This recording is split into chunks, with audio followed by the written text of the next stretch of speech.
যদি আমি জিজ্ঞেস করি মিউচুয়াল ফান্ড মানে তো শুধু শেয়ার বাজার নয় বলা হচ্ছে, তাহলে আর কি সুযোগ রয়েছে এখানে? কেউ যদি রেগুলার ক্যাশ ফ্লো চান, একটা সেকেন্ডারি সোর্স থেকে ইনকাম করবেন, তাহলে মিউচুয়াল ফান্ডের মাধ্যমে কি এই ধরনের ব্যবস্থাগুলি? ব্যাংকের এফডির সঙ্গে এই ডেট ফান্ডের একটা তুলনা বোঝালেন, কোনটা কি সুবিধা বোঝালেন, ডেট ফান্ডের ঝুঁকিটাও বললেন। এবার যদি আমি বলি যে কনজারভেটিভ ইনভেস্টর যারা, অবসরপ্রাপ্ত মানুষ যারা, তাদের জন্য কোন ধরনের মিউচুয়াল ফান্ড সবথেকে উপযুক্ত, এটার যদি দুটো অপশন দিতে বলি কি বলবেন?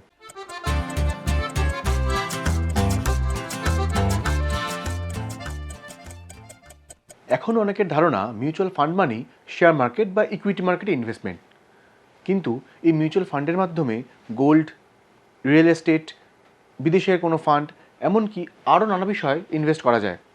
এই মিউচুয়াল ফান্ডের মাধ্যমে কিন্তু নিয়মিত আয়ের ব্যবস্থাও করা যায়। সেগুলো কি কি, কিভাবে করবেন, সেই খোঁজই আজকে আমরা সঞ্চয় সময়ের এই এপিসোডে পাবো।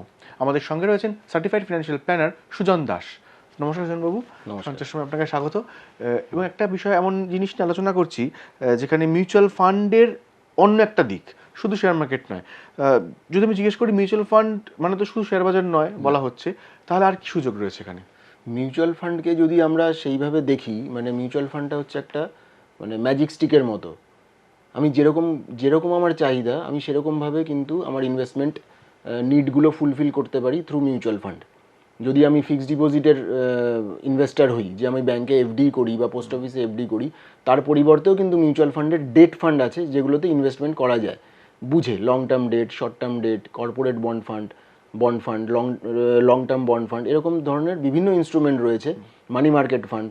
আমার সেভিংস অ্যাকাউন্টে টাকা আছে, আমি সেভিংস অ্যাকাউন্টেই টাকা রেখে দিই, বা আমি 6 মাসের জন্য এফডি করি বা 1 বছর শর্ট টার্মের আমি এফডি করি। সেরকমও মিউচুয়াল ফান্ডে রয়েছে liquid fund, short term fund.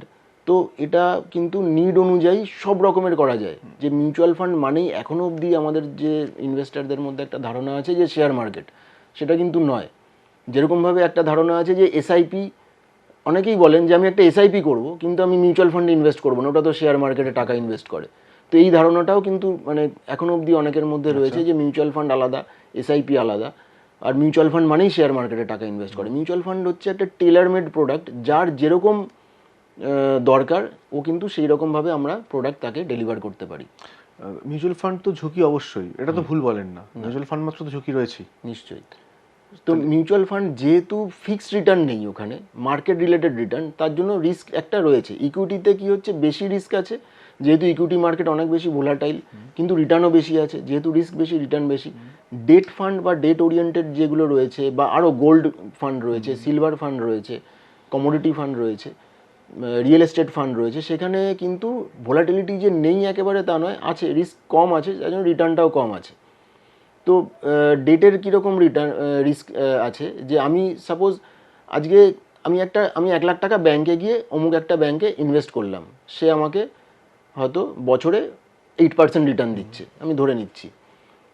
Mutual fund ওরকমই ধরনের বিভিন্ন পেপার, কোম্পানির পেপার, বন্ড পেপার, সেগুলো মার্কেট থেকে কিনলো। এবারে যদি দেখা যায় যে 1 বছর বাদে বা 2 বছর বাদে আরবিআই একটা কোনো তার ক্রেডিট পলিসিতে বা সিচুয়েশান এমন তৈরি হলো যে মার্কেটের ইন্টারেস্ট রেট কমে গেল, তো আমি 8% দিয়ে সাপোজ আমি 3 বছরের জন্য এফডি করেছি, আর 1 বছর বাদে ব্যাংক ইন্টারেস্ট রেট কমিয়ে দিল, সমস্ত ইন্টারেস্ট রেটই মার্কেট কমে গেল। সেটা এখন যেটা আমি 1 বছর আগে 8%-এ 3 বছরের জন্য এফডি করেছিলাম, এখন যদি কেউ করতে যায় দেখা যাচ্ছে সেটা 7%। তাহলে আমার কাছে যে এফডির সার্টিফিকেটটা রয়েছে, ওটা যদি আমি কাউকে দিতে যাই, তাহলে অবভিয়াসলি আমি সেটার অনেক বেশি দাম পাবো। আমি যদি ওখানে 1 লাখ টাকা ইনভেস্ট করি, তাহলে আমি তার থেকে বেশি টাকা চাইবো, যে দেখো তুমি আমার এই পেপারটা 1% বেশি রিটার্ন জেনারেট করছে, তুমি আমাকে এত টাকা এক্সট্রা দাও। তো এই যে কেনা বেচার ধরন, এটাই ডেট মার্কেটে মানে ডেট ফান্ডে মিউচুয়াল ফান্ডরা করে। বিভিন্ন কোম্পানির যে বন্ড ডিবেঞ্চার কিনে সেগুলোকে সেকেন্ডারি মার্কেটে, ডেট সেকেন্ডারি মার্কেটে কেনা বেচা করে সেখান থেকে প্রফিট জেনারেট করে, যেখান থেকে রিটার্ন তৈরি হয়, এবং ডেট মার্কেটের ডেট মিউচুয়াল ফান্ডের ইনভেস্টাররা তাদের এনএভিতে সেটা রিফ্লেক্ট করে। তো এইভাবে ডেট ফান্ডের এটা হয়। এবারে যদি সে একটা পার্টিকুলার ডেট ফান্ডে এরকম 20-25টা শেয়ার কোম্পানির বন্ড ডিবেঞ্চার্স রয়েছে, তার মধ্যে গভর্নমেন্ট সিকিউরিটিজও থাকে, ট্রিপল এ রেটেড কোম্পানিরও থাকে, সে অনেক রকমের বন্ড ডিবেঞ্চার্স থাকে, তার মধ্যে হয়তো 2-3টে কোম্পানি ডিফল্ট করে গেল, সেক্ষেত্রে তো রিটার্নটা একটু কম বেশি হতে পারে, এই রিস্কটা থাকবেই। এবং সেই রিস্কটা আরও কম থাকে যদি শর্ট ডিউরেশনের পেপার হয়। যেরকম আজকে ধরো আমরা ব্যাংকে যে সেভিংস অ্যাকাউন্টে যে টাকা রাখি, যে কোনো সময় টাকা তোলা যাচ্ছে এটিএম থেকে, তো ব্যাংক তো ওই টাকাটাকে নিয়ে রেখে দিচ্ছে না, সে ওই শর্ট টার্ম পিরিয়ডে ইনভেস্ট করছে। ওভারনাইট ফান্ড আছে, মানে একদিনের এক রাতের, নামেতেই বোঝা যাচ্ছে ওভারনাইট ফান্ড, মানে আজকে রাখলাম কালকে টাকা রিটার্ন। তো এরকম বিভিন্ন মানি মার্কেট ইনস্ট্রুমেন্ট আছে, একদিন থেকে শুরু করে 30 দিন, 15 দিন, 2 মাস, 3 মাস, এরকম শর্ট টার্ম পেপার আছে, ট্রেজারি বিল, কমার্শিয়াল পেপার। তো সেই ছোটো ছোটো নিড অনুযায়ী, মার্কেট অনুযায়ী ব্যাংকরাও সেখানে ইনভেস্ট করে, মিউচুয়াল ফান্ড কোম্পানিরাও সেখানে ইনভেস্ট করে। ব্যাংকের সুবিধা কি, ব্যাংক সেখানে ফিক্সড একটা রিটার্ন জেনারেট বলে দিতে পারছে, মিউচুয়াল ফান্ডের সেটা রেগুলেশনে নেই যে তুমি কোনো মিউচুয়াল ফান্ড কোনো ফিক্সড রিটার্ন বলতে পারে। তো ওই রিস্কটা যার জন্য একটু থেকে যায়। তাহলে যদি এই রিস্ক দেখে ভলাটিলিটি থেকেও ভয় পান, তার জন্য খুব সহজ কোনো উপায় রয়েছে? যারা এসআইপি করতে চান, মিউচুয়াল ফান্ডে করতে চান, কিন্তু রিস্কটা কম নিতে চান, মানে রিস্কটা কি একেবারেই মানে ইকুইটি একেবারে ফান্ডে নিতে equity fund চাইছেন না, তো সেক্ষেত্রে তার আমার মতে মিড টার্ম বা মানি মার্কেট মিউচুয়াল ফান্ডে ইনভেস্ট করা উচিত, যেখানে রিস্কটা অনেকটাই কম, মানে একদমই কম। কেননা বিভিন্ন ট্রেজারি ফান্ড ইনভেস্টমেন্ট হয়, যেখানে হয়তো 7 দিন বাদে, 5 দিন বাদে, 10 দিন বাদে টাকা দরকার। বিভিন্ন কর্পোরেট ইনভেস্টমেন্ট সেখানে হয়, যে আমার বিকজ কারেন্ট অ্যাকাউন্টে কোনো রকম ইন্টারেস্ট থাকে না, তো সেই জন্য তারা ওই 7 দিন, 5 দিন, 10 দিন বা একদিনের জন্য বা 2 দিনের জন্য এই সমস্ত মানি মার্কেট ফান্ডে টাকা ইনভেস্ট করেন, এবং তারা কিন্তু অ্যানুয়ালাইজ রিটার্ন অ্যাপ্রক্সিমেটলি 4-7% মতো রিটার্ন জেনারেট হয়ে যায়। 4-7% ভ্যারি করে মার্কেট ইন্টারেস্ট রেট কন্ডিশনের ওপরে, কিন্তু পজিটিভ রিটার্ন আসে। খুব রেয়ার আসে যেটাতে নেগেটিভ আসতে পারে, হয়তো 2-4 দিন, কিছু দিনের জন্য। কিন্তু সবসময় তো একেবারেই যে রিস্ক নিতে চাইছে না, তার এই ফান্ডগুলোকে টেস্ট করা উচিত। আস্তে আস্তে সে যখন জিনিসগুলো বুঝতে পারবে, তখন তার রিস্ক অ্যাপাটাইট অনুযায়ী সে কিন্তু আদার ফান্ডে যেতে পারে। আপনি এফডির সঙ্গে, মানে ব্যাংকের এফডির সঙ্গে এই ডেট ফান্ডের একটা তুলনা বোঝালেন, কোনটা কি সুবিধা বোঝালেন, ডেট ফান্ডের ঝুঁকিটাও বললেন। এবার যদি আমি বলি যে কনজারভেটিভ ইনভেস্টর যারা, অবসরপ্রাপ্ত মানুষ যারা, তাদের জন্য কোন ধরনের মিউচুয়াল ফান্ড সবথেকে উপযুক্ত, এটার যদি দুটো অপশন দিতে বলি, কি বলবেন? মানে যে রিটায়ার করে গেছে, সে রিটায়ারমেন্টের, তার মানে তার একটা রেগুলার ইনকাম দরকার। যদি সে ব্যাংকে টাকা রাখে তাহলে একটা ইন্টারেস্ট পাবে। যদি সিনিয়র সিটিজেন হয়ে যায়, তার যে একটা ইন্টারেস্ট রেট আছে বা যাই হোক, হোয়াট, সেটা 5 বছরের জন্য এফডি করলো, তারপরে 5 বছর বাদে বাদে সেটা রিনিউ করছে। 5 বছর বাদে যে ওই ইন্টারেস্ট রেটটাই থাকবে, বা দুবার রিনিউ করার পরে 10 বছর কি 15 বছর বাদেও যে ওই সেম ইন্টারেস্ট থাকবে, সেটার সম্ভাবনা খুবই কম, কেন ইন্টারেস্ট রেট নিচের দিকেই নামবে গ্রোয়িং ইকোনমিতে। তো সেক্ষেত্রে তার যে রেগুলার ইনকাম, সাপোজ কেউ ব্যাংকে 50 লাখ টাকা রাখলো after retirement, bank, post office, এই সমস্ত স্কিম মিলিয়ে সেখান থেকে একটা ইন্টারেস্ট সে পাচ্ছে।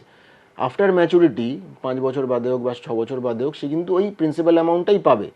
কিন্তু যদি আমরা মিউচুয়াল ফান্ডে ঠিকমতোভাবে তাকে সাজিয়ে দিই, তার রিস্ক অ্যাপেটাইট দেখে, সেই সময় আমরা ডেট ওরিয়েন্টেড বা মানে একদম 5-10% হয়তো, বা maximum 20% equity, large cap exposure রয়েছে, যেহেতু রিটার্নটা একটু জেনারেট করা যেতে পারে বেশি, যদি আমরা রাখি সেখানে, এবং অ্যারাউন্ড 7% রেটে যদি আমরা তাকে সিস্টেমেটিক উইথড্রয়াল প্ল্যান করে দিই, সেক্ষেত্রে কিন্তু লঙ্গার পিরিয়ডে, 5 বছর, 7 বছর, 10 বছর, এরকম লঙ্গার পিরিয়ডে দেখা যায় যে তার যে প্রিন্সিপাল অ্যামাউন্টটা, সেটাও কিন্তু খানিকটা বেড়ে যায়। যদিও তার ইউনিট বিক্রি করে করেই কিন্তু এসডাব্লিউপি হচ্ছে, কিন্তু তা সত্ত্বেও দেখা যায় মার্কেট কন্ডিশনের ওপরে তার কিন্তু প্রিন্সিপাল অ্যামাউন্টটাও কিছুটা হলেও অনেকটাই মানে গ্রো করে। এক্ষেত্রে অনেকেই ডিসএগ্রি করতে পারে যে না, এ তো মানে একেবারেই ভুল, বা আমার যেহেতু ইউনিট বিক্রি হয়ে যাচ্ছে, আমার কি করে প্রফিট আসবে। সেই জন্যই বললাম, ওটা কোনো মানে ঠিকভাবে ডিজাইন করে তার রিস্ক অ্যাপেটাইট, তার নিড অনুযায়ী সেটাকে কিন্তু কম, মানে একদম দরকার হতে পারে যে আমার পুরো লং টার্ম ডেট ফান্ডেই রাখলাম, সেরকম টাইপের, যেটাতে রিস্ক অনেক কম। তার পেপারগুলো কী কী, আন্ডারলাইন পেপার কী কী আছে সেই ফান্ডের, সেটাকে যে দেখে নিয়ে সেইভাবে ইনভেস্ট করা যেতে পারে। সেক্ষেত্রে যদি মান্থলি ইনকাম কেউ যদি চান, কেউ যদি রেগুলার ক্যাশ ফ্লো চান, একটা সেকেন্ডারি সোর্স থেকে ইনকাম করবেন, তাহলে মিউচুয়াল ফান্ডের মাধ্যমে কি এই ধরনের ব্যবস্থাগুলি একদম সিস্টেমেটিক উইথড্রয়াল প্ল্যানের মাধ্যমে করা যেতে পারে। আরেকটা যেটা হচ্ছে ডিভিডেন্ড, মানে এখন আইডিসিডাব্লিউ, সেইভাবে যে ডিভিডেন্ড, কিন্তু ডিভিডেন্ড যেহেতু কোনো ঠিক নেই, কোয়ার্টারলি দেবে বা ইয়ারলি কখন দেবে বা মান্থলি, খুব কম ফান্ডই আছে যারা প্রত্যেক মাসে দিচ্ছে। তো সেক্ষেত্রে এসডাব্লিউপি একটা অপশন হতে পারে রেগুলার একটা প্যাসিভ ইনকামের জন্য। বেশ, এবার যদি গোল্ড মিউচুয়াল ফান্ডের দিকে আসি, যারা সোনায় বিনিয়োগ করতে চাইছেন, ইতিমধ্যেই সোনার একটা বিপুল রিটার্ন দেখা গেছে, তারপরে ব্যাপারটা একটু থমকেছে, সিলভারের ক্ষেত্রেও তাই। এই সোনা বা রূপোর ক্ষেত্রে আপনি কি বলবেন, মিউচুয়াল ফান্ডের কতটা অপরিহার্য রাখা? আমার মতে তো খুবই অপরিহার্য, কেননা যদি আমি ডাইরেক্ট গোল্ড বা সিলভার কিনি, এক তো আমার ওটাকে রাখার একটা রিস্ক থেকে যাচ্ছে, ঠিক আছে। তারপরে যখন আমি লিকুইডিটি চাইবো, সেই পিওরিটির জন্য আমার লিকুইডিটি হয়তো যে দামে আমি কিনেছি, যখন আমি সেল করতে যাচ্ছি আমার সেই দামটা পাচ্ছি না, মার্কেট মানে যদি বেড়েও থাকে তাও আমি কিন্তু আমার এক্সপেক্টেড রিটার্ন রেটটা আমি পাই না, বিকজ অফ নানা রকম পিওরিটি ইস্যু থাকে, নানা রকম ইস্যু থাকে। তো সেই দিক থেকে কিন্তু পেপার গোল্ড, পেপার সিলভার অনেক বেশি কমফোর্টেবল, অনেক বেশি হাই লিকুইডিটি থাকে। বিকজ মার্কেটে যেরকমভাবে গোল্ড সিলভার উঠবে নামবে, পেপারের মিউচুয়াল ফান্ডের থ্রু গোল্ড সিলভার কিনলেও একই রেটে উপর নিচ করবে, ওটাতে কোনো আলাদা কিছু হবে না। তো সেক্ষেত্রে পেপারটা রাখাটা অনেক বেশি রিস্ক ফ্রি।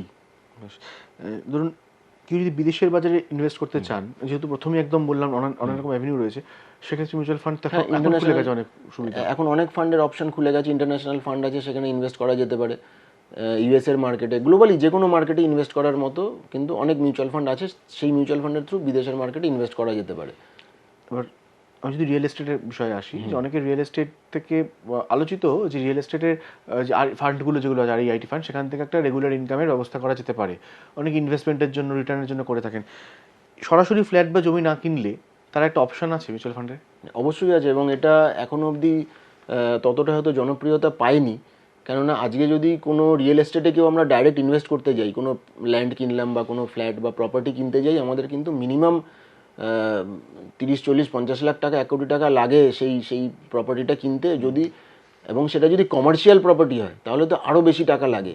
যে কমার্শিয়াল প্রপার্টি কেন, যে প্রপার্টিটা কিনলাম তাই সেখান থেকে আমার রেন্ট আউট করে আমার একটা রেগুলার ইনকাম আসতে থাকে, বা আমি রেসিডেন্সিয়াল প্রপার্টি কিনলাম সেটাও থেকেও রেন্ট আউট করে রেগুলার ইনকাম আসতে থাকে। তো সেইটা অতগুলো টাকা না ইনভেস্ট করে খুব কম টাকা, মানে এখানেও 1000 রুপিস দিয়ে মিউচুয়াল ফান্ডের থ্রু যে আরইআইটি ফান্ড আছে সেই ফান্ডে ইনভেস্ট করা যেতে পারে। মিউচুয়াল ফান্ড কী করছে, ওই পুল অফ অ্যামাউন্ট জোগাড় করে তারা এই সমস্ত কমার্শিয়াল প্রপার্টি বা এই প্রপার্টিগুলোতে যেখানে আছে সেখানে ইনভেস্ট করছে, সেই সমস্ত আরইআইটি কোম্পানিতে ইনভেস্ট করছে।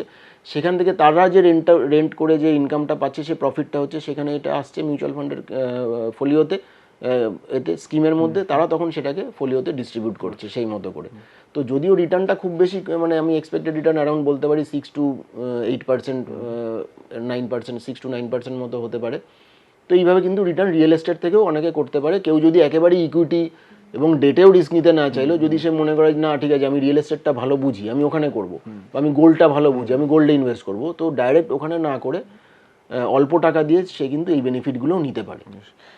সেক্ষেত্রে বাজারে যদি বড়সড় পতন হয়, কোভিড পিরিয়ড আমরা দেখেছি বা অন্য সময় ভোলাটিলিটি দেখা গেছে, সেক্ষেত্রে date fund, gold fund, equity fund এবং বাকি যেগুলো বললেন, এগুলো কিভাবে মানে কিভাবে আচরণ করবে? কারণ ইকুইটি ফান্ড যেমন পড়ে যেতে পারে এরকম করে, সেক্ষেত্রে গোল্ড বা ডেটকে আমরা দেখেছি, বাদবাকি ফান্ডের কথা যেগুলো বলছেন সেগুলোর আচরণ সাধারণত কিভাবে? সাধারণত যখন ইকুইটি ফান্ড নিচের দিকে পড়ে তখন গোল্ড হচ্ছে আমরা হেজ করার বলি, যে ওটা কিন্তু স্টেবিলিটি দেয়, বা ডেটও তখন কিন্তু স্টেবিলিটি দেয়।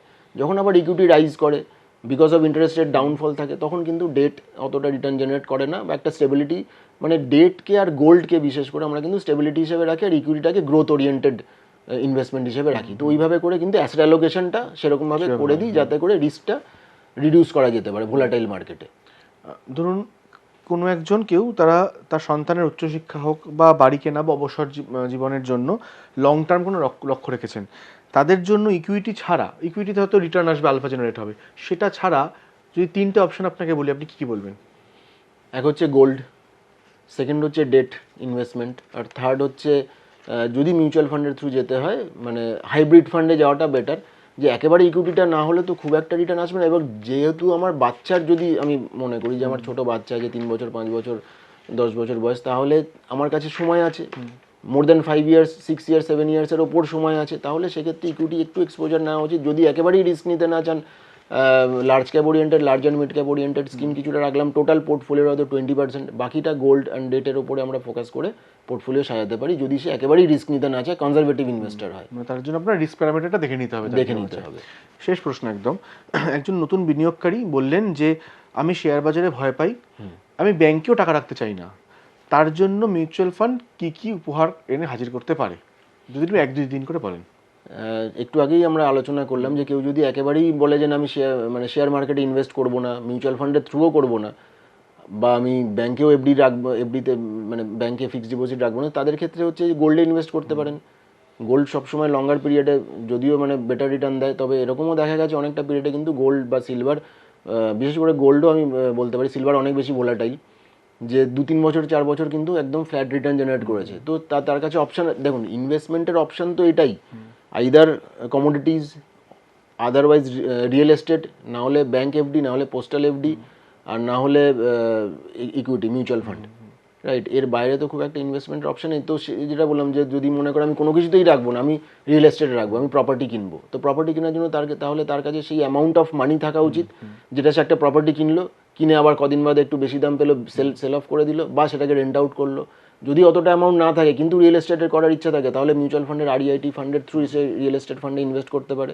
আর গোল্ড রয়েছে, তো ইকুইটি অ্যান্ড ডেটেও যদি মানে না যেতে চায়, এই দুটো অপশনের সে এনক্যাশ করতে পারে। বেশ, থ্যাংক ইউ বিমলদা।